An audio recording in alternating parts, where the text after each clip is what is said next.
Regardez autour de vous. Il y a des chances que vous portiez, teniez ou regardiez quelque chose qui a été importé. Votre jean et la technologie intégrée dans votre téléphone viennent très certainement d'un pays étranger. Ce sont des produits et des services importés.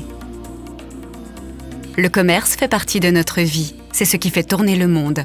Mais aujourd'hui, le commerce est de plus en plus complexe car les pays sont de plus en plus nombreux à participer à l'économie mondiale. Imaginons ce système commercial complexe sans règles communes. Ce serait comme un jour d'affluence sur les routes sans feu de signalisation. C'est là qu'intervient l'OMC. Créée en 1995, elle développe un système de commerce entre les nations qui s'est construit pendant plus de 60 ans. Mais qu'est-ce que l'OMC a réalisé depuis sa création ? L'OMC signifie la stabilité. Ces règles qui remplissent des milliers de pages sont les panneaux de signalisation des échanges entre les pays. Elles aident les entreprises à opérer au-delà des frontières. Les entreprises savent qu'un pays membre de l'OMC sera équitable à l'égard des importations. Pas de surprise. Mais d'où viennent ces règles ? De nos membres, les gouvernements qui composent l'OMC.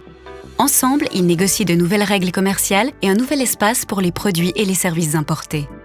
Les règles sont adoptées par consensus. Vous n'appliquez que celles que vous avez convenues avec vos partenaires commerciaux. Parfois, les négociations portent sur un seul secteur. Peu après sa création, l'OMC a réussi à mettre en place un certain nombre d'accords. Mais les négociations peuvent aussi couvrir un plus large éventail de sujets, comme c'est le cas avec le programme de Doha pour le développement. Lancé en 2001, il vise à réduire les obstacles au commerce et à améliorer ses règles. Il vise aussi à rééquilibrer le système en faveur des pays en développement.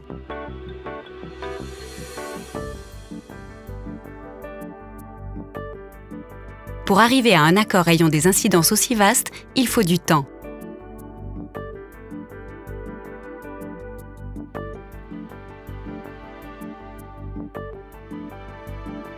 En 2008, les membres étaient proches d'un accord dans les principaux domaines. Mais il n'y avait pas de consensus sur tous les sujets. Les travaux se poursuivent donc et l'objectif reste le même, actualiser le système commercial pour le XXIe siècle.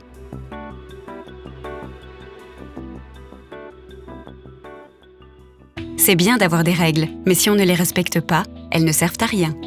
L'OMC aide les pays à résoudre leurs différends commerciaux. Elle contribue ainsi à édifier un monde commercial stable.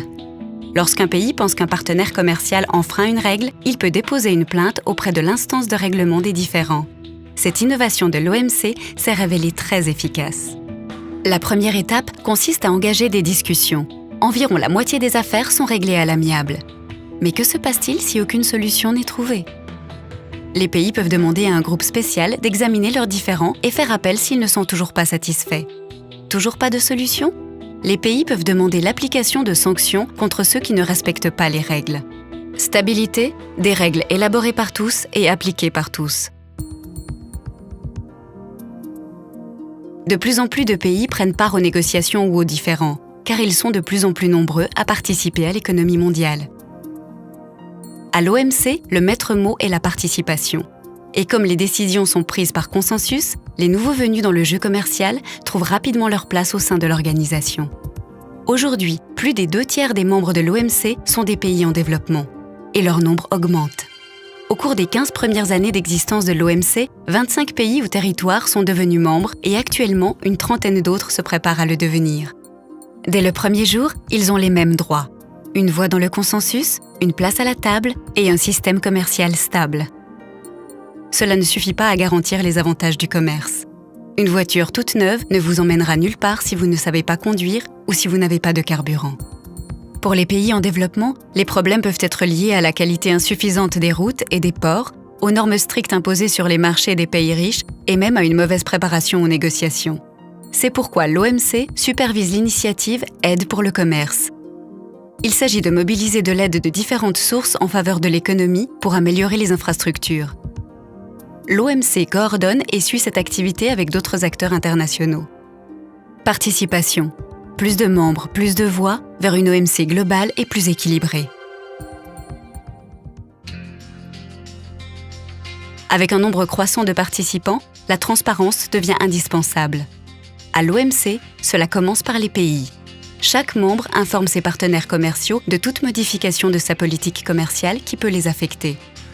Et à quelques années d'intervalle, chacun répond aux questions des autres pays sur sa politique commerciale globale. Mais la transparence va au-delà des gouvernements. L'information est à la disposition de tous.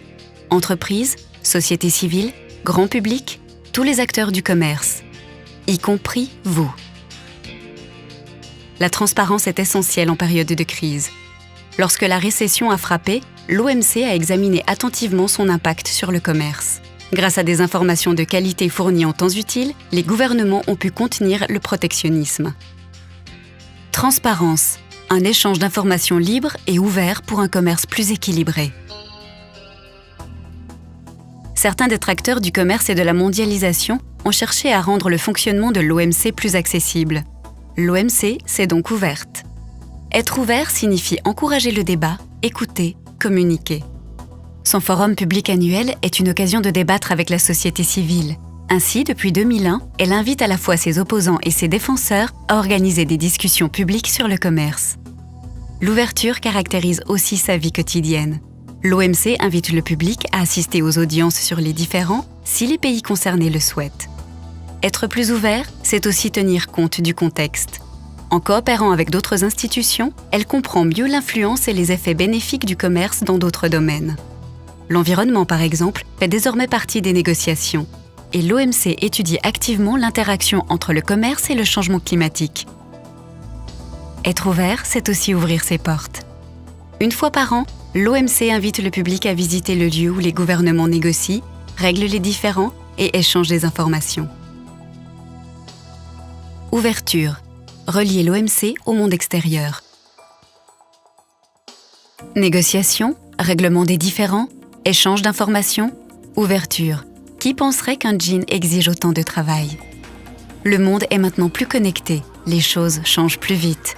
Des acteurs plus nombreux, des inquiétudes au sujet de l'environnement, des problèmes de développement, tout cela a un impact sur le commerce. Et dans ce monde complexe, l'OMC représente la stabilité, la participation, la transparence et l'ouverture.